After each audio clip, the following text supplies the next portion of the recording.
Recording by Muskan studio Bhagalpur. DJ Om Shankar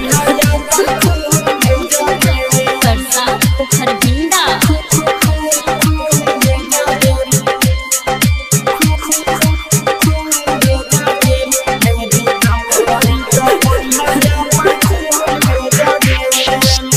शादी card भेजी हा सगुन भेजा दे।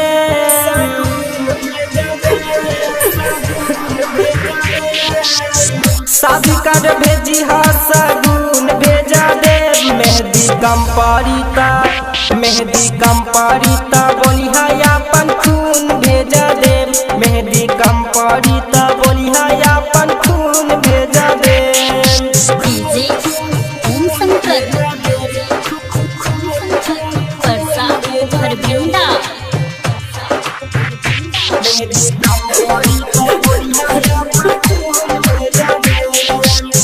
पहिला वादा हमसे एको ना निभइलू। छोड़ी के हाथ हमर दूसरे साथे गइलू।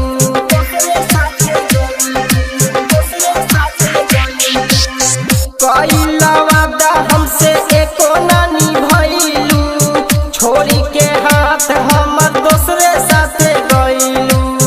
एक बार आजमा के देखा जरूर। एक बार आजमा के देखा जरूर।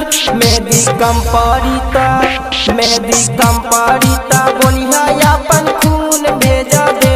मेहंदी कम पड़ीता बोली हा अपन खून भेजा दे। डीजे ओम शंकर परसा हरबिंदा।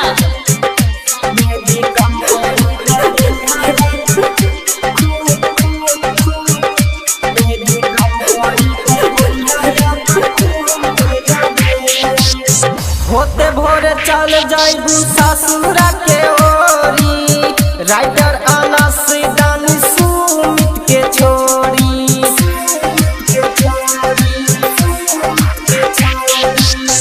होते भोरे चल जाइबू ससुरा के ओरी। किंतु अनस दानी सुमित के छोड़ी। बात कहरेला ओप्पो फोन भेजा दे। बात करला ओप्पो फोन भेजा दे। मेहंदी कम पड़ीता बोली हा अपन